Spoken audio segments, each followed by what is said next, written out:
আজকে আমি, মা আর আমার বর আমার একটি পছন্দের জায়গায় যাওয়ার উদ্দেশ্যে বেরিয়ে পড়লাম।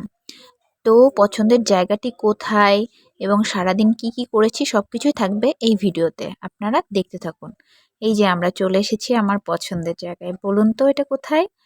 অনেকেই হয়তো জানেন, আবার অনেকেই হয়তো জানেন না। এটা হচ্ছে ফেগনুসার শিব মন্দির।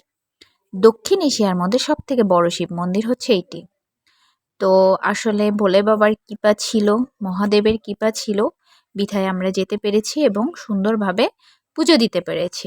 এই যে মা প্রথমে পুজো দিচ্ছে, মা পুজো দেওয়ার পরে আমার বর সুন্দরভাবে পুজো দিয়েছে, তারপরে আমিও সুন্দরভাবে পুজো সম্পন্ন করেছি। তো আমরা দেখুন কত মানুষ হয়েছে, আর আমরা এর মাঝেই সুন্দরভাবে বাবাকে পুজো দিতে পেরেছি। তো আমার কিছু কিছু ইচ্ছা ছিল, সেই ইচ্ছেগুলো বাবার কৃপায় সেগুলো পূরণ হয়েছে। তো আমি প্রত্যেক বছরই যাই, মানে এখানে আসার পর আমার ৩ বার যাওয়া হলো এই দিয়ে।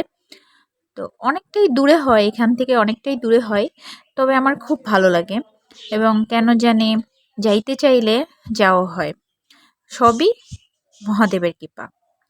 তো যাই হোক, এই যে পুজো সম্পন্ন করার পরে তারপরে আমরা এখানে কিছুটা সময় ছিলাম। আসলে দীর্ঘ অপেক্ষার পর পুজো দিতে পেরেছি, কারণ প্রচুর ভিড় ছিল।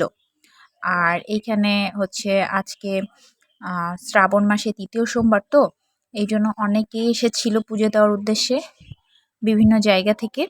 তারা পুজো দিয়েছে এবং আমরা সিরিয়ালে অনেকক্ষণ দাঁড়িয়ে থাকার পরে বাবার দেখা পেয়েছি। এই যে পুজো দেওয়ার পরে আমার মালাটা ত্রিশূলে কি সুন্দর রেখে দিয়েছে, ভালোই লাগলো। তো এই যে নন্দী মহারাজের কাছে আমি আপদ উদ্ধার স্তবটা পাঠ করলাম। তো পুরোটাই পড়েছি। পড়ার পরে তারপরে আমার যে মনের কিছু কিছু আশা ছিল আমি নন্দী মহারাজের কাছে সেগুলো সুন্দরভাবে বলেছি। নন্দী মহারাজ হয়তো কৃপা করলে সব কিছুই হবে। তো তারপরে দেখুন যে আজকে কত লোক ছিল। আসলে আমরা এটা বাইরে থেকে ভিডিও করা ছিল, ভেতরে আরও প্রচুর পরিমাণে লোক ছিল, এত লোক। যাই হোক, তারপর সব মিলিয়ে ভালো লেগেছে।